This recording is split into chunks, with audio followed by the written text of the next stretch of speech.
desgastado, é um lixo, é tudo isso. Mas o texto diz, quando Jesus chega e pergunta assim: ei, vocês pegaram uma coisa?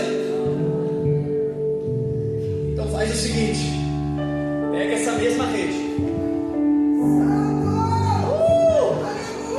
E agora, nós vamos jogar pelo outro lado. Nós vamos jogar pro lado direito. Mas, agora você não vai lançar a rede baseado no que você sabe, mas em quem você está ouvindo. Agora você vai fazer essa estratégia não baseada naquilo que você acha que na força do seu braço consegue, mas na voz que você está ouvindo do céu.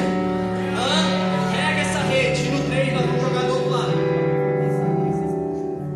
1, 2, 3 e joga. E segura. Agora, oi, o que está acontecendo?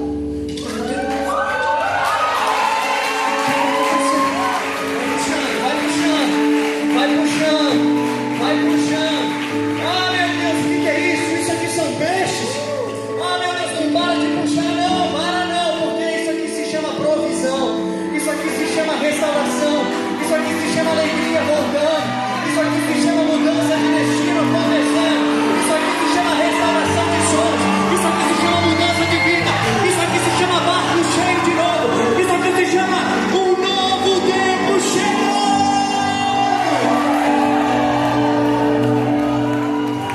Meu Deus! E agora olha o que o texto diz, que quando eles estão puxando e o barco vai enchendo, um deles, o discípulo a quem Jesus muito amava, o texto diz que esse discípulo olha para Pedro e fala: Pedro, é Jesus. Você lembra, Pedro, lá atrás, quando você era Simão, Jesus prometeu que ia mudar só o nome? Não, ele disse que ia mudar o quê? Destino. Ele disse que ia mudar o quê? Destino. Vamos lá, ele disse que ia mudar o quê? Destino. O que é que aconteceu com essa pesca? Qual que era o destino dessa pesca até esse homem chegar? Nada, fracasso, perda, desânimo, infelicidade, falta de provisão.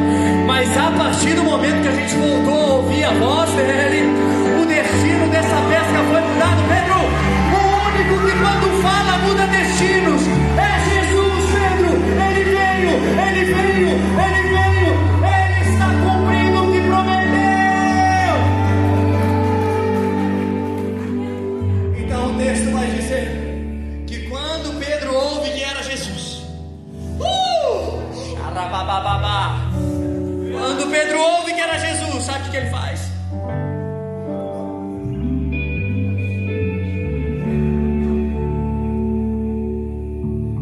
Então o texto diz, a hora da figurinha é essa, foco em Pedro. Foco em Pedro. Quando Pedro ouve que era Jesus, o texto diz que então Pedro lançou-se às águas.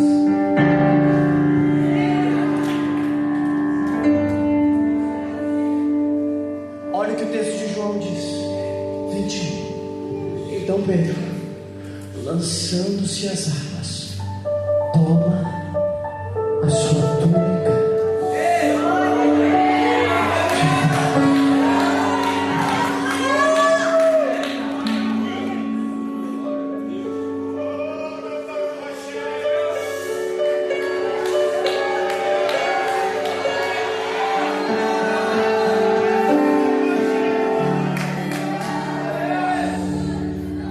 Toma o seu chamado de volta.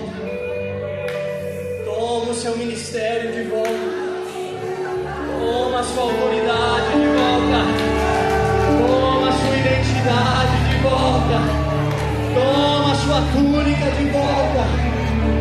Toma o seu chamado de volta. Toma o seu ministério de volta. Toma a sua autoridade de volta. Toma a sua identidade de volta. E sabe o que o texto diz, irmãos? Oh, Jesus.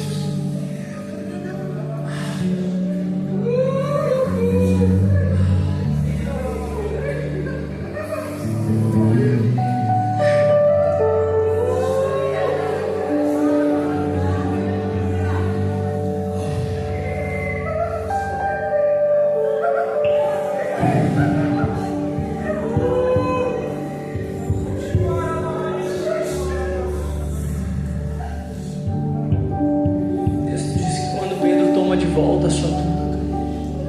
Ele vai voltar a ter com Jesus.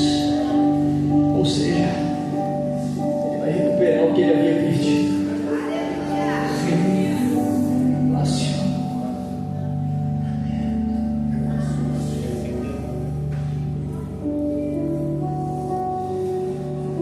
Nunca foi sobre a perfeição de Pedro.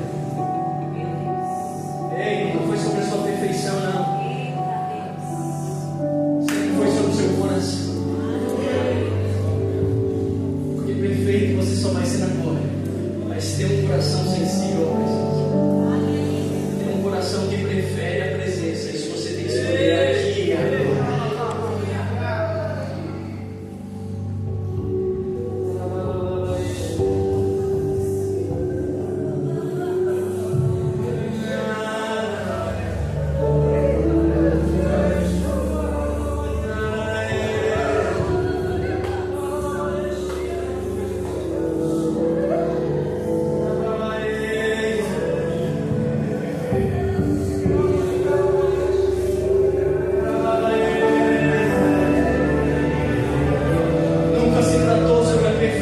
Sempre foi sobre a motivação.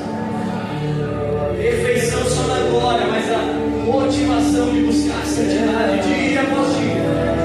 Isso é aqui, isso é hoje.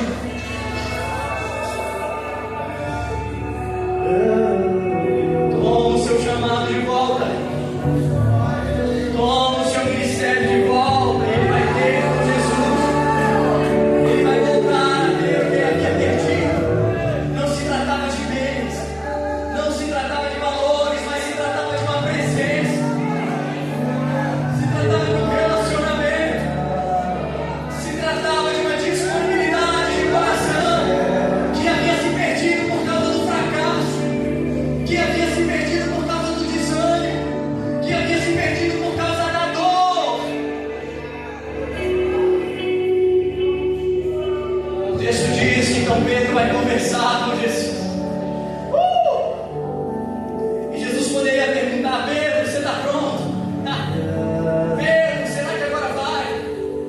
Pedro, eu investi em ti, você não deu conta, vai embora. Não! Jesus olha para esse homem e só pergunta uma coisa. Jesus não pergunta nada relacionado aos atos de Pedro, mas pergunta relacionado ao coração de Pedro. Não é se está pronto? Será que agora vai? Não, é você me ama, Pedro.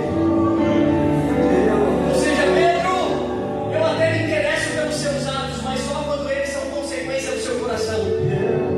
Os seus atos são um fruto, mas o seu coração é a semente, a raiz. Então, Pedro, antes de eu tratar os seus atos, eu vou tratar o seu coração. Porque se eu tratar o seu coração, os seus atos vão mudar. Porque se eu tratar o seu caráter, a sua família vai mudar. Porque se eu tratar a forma que você adora no amor e vai deixar de adorar, o seu dinheiro vai prosperar muito mais. Porque se eu tratar a sua desobediência, a sua família pode ser muito mais restaurada. Porque se eu tratar do lado de dentro, o lado de fora será mudado.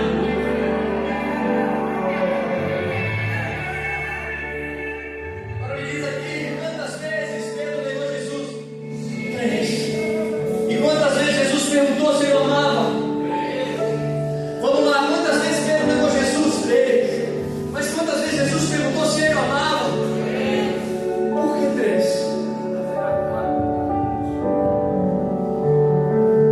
Por que 3?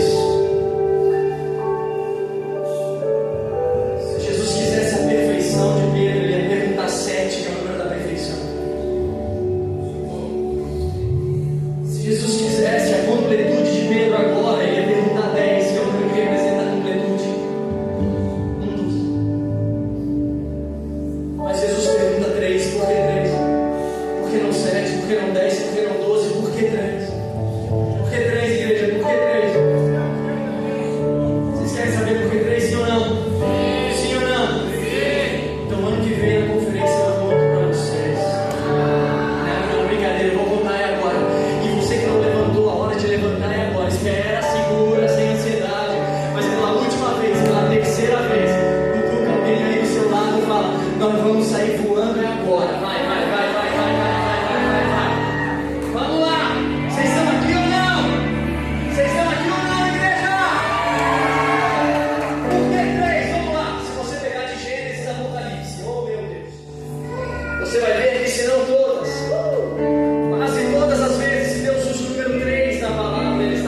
sobre uma coisa. Fale comigo, continuidade. Me prova, Nete, vamos lá. Você sabe lá em Gênesis que Deus cria no terceiro dia. No terceiro dia, Deus cria as plantas e que dão sementes, e que dão plantas, e que dão sementes, e que dão plantas, e que dão sementes, e que dão plantas. De verdade, assim, continuidade. Vamos lá, vem comigo. Fale comigo, 3. Não, fala de verdade, 3. Agora mais alto que você puder, 3. Você sabe quantos filhos de Noé edificaram a terra quando ela estava totalmente destruída? E talvez muitos pensaram, talvez eles dizem, não, mas como é que a gente vai dar continuidade nisso? Você sabe quantos filhos de Noé edificaram a terra, filhos homens, dizendo que a terra não acabava, mas que teria continuidade? Me diz uma coisa, quando Jonas estava desistindo do seu chamado, do seu ministério, ele é lançado no mar e um grande peixe o engole. Quantos dias e quantas noites Jonas passa dentro do grande peixe? Dizendo que o seu chamado não tinha acabado, o ministério não tinha acabado, mas que teria continuidade. Me diz uma coisa, quando Jó estava no pior estágio da sua vida, se coçando com cacos de telha porque ele havia perdido tudo, praticamente tudo. Você sabe quantos amigos inicialmente foram conversar com Jó? E depois disso ele entendeu que a vida dele não acabava ali, mas que teria continuidade? 3. Me responde uma coisa aqui. Quantos anos de execução tem o ministério de Jesus aqui na terra que não morreu nele, mas que continua vivo na igreja e através da igreja? Quantos, igreja?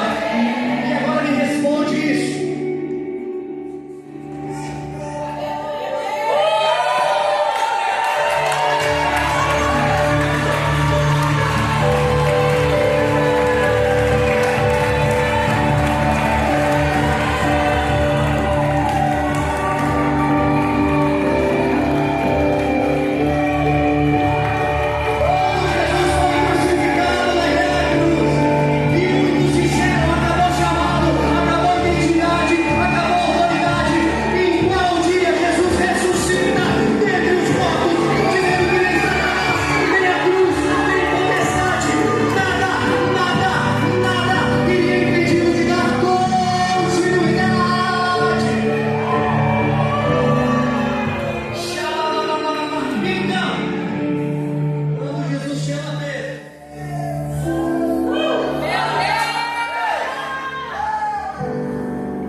Pergunta 3 vezes se perdoando. Em outras palavras, o que ele está dizendo é: Pedro, hoje eu não te pergunto 7, que é o número da perfeição, porque perfeito você só vai estar. Pedro, hoje eu não te pergunto 10, que é o número da completude, porque completo mesmo, Pedro. Só glória. Mas Pedro, hoje eu te pergunto 3 vezes se tu me amas, porque não importa se você está no auge ou lá embaixo, não importa se você está bem ou não, não importa se sua família está excelente ou está se arrastando, Pedro, não importa se no seu emprego você está prosperando ou está difícil pra caramba, Pedro, não importa se está tudo dando certo ou tudo dando errado, Pedro sabe o que realmente importa, é que no decorrer de tudo isso, das alegrias e das tristezas, dos momentos felizes, dos momentos de depressão, de síndrome do pânico, no meio de tudo isso que se chama vida, Pedro, independente de qualquer coisa, você continue, e continue, e continue, e continue, e continue, e continue, e continue. Tá difícil, né? Jesus nunca disse que seria fácil, mas ele disse que estaria conosco até a consumação dos dias. Mas eu não triste, né? Mas a palavra diz que a alegria do Senhor é a minha força. Mas eu não quero desistir, né? Mas a palavra diz que independente de qualquer coisa, ele morreu e ressuscitou, não apenas por um momento, mas para que nós tivéssemos relacionamento.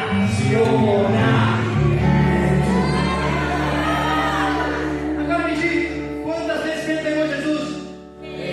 Quantas vezes Jesus perguntou se ele amava?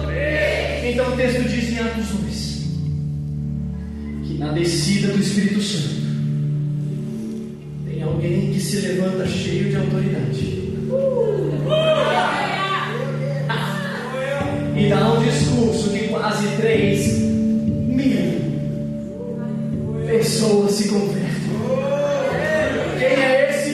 Quem é esse? É o vacilão, mas o que não desistiu. O que pisou na bola, mas o que continuou. O que até teve um momento de queda, mas o que se levantou. O que ele entendeu. Dessa vez, essa capa nunca foi sobre mim. Nunca foi sobre mim, nunca foi sobre o que eu posso fazer. Nunca foi sobre o quanto eu consigo. Nunca foi sobre o que eu vou conseguir atingir. Isso sempre foi sobre Jesus. Meu chamado, meu ministério, autoridade, identidade. Sempre foi sobre alegrar o coração dele. Sobre ter relacionamento com ele. E todas as outras coisas são acrescentadas. Agora me diz aqui, irmãos. Quantas vezes ele negou Jesus? Quantas vezes Jesus perguntou se ele amava?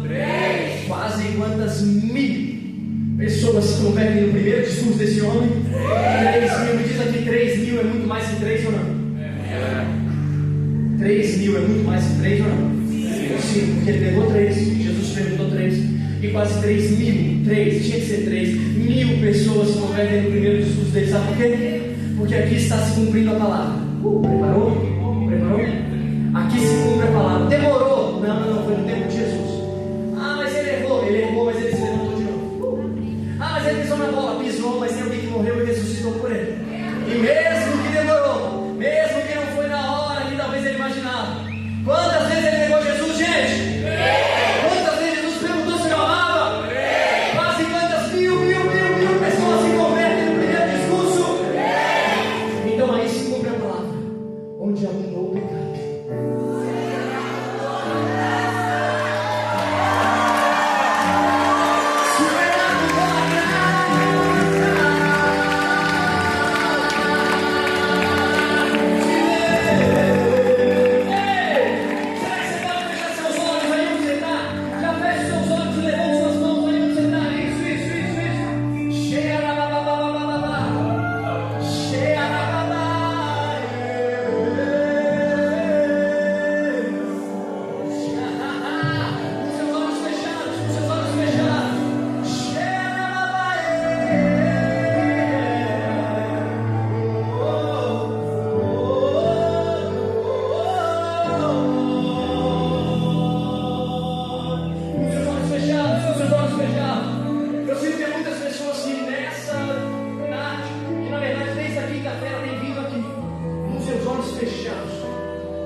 Você estava pensando em desistir da capa. Você estava pensando em desistir daquilo que Deus te deu. E se você está nesse lugar hoje, eu quero que você coloque a mão no seu coração.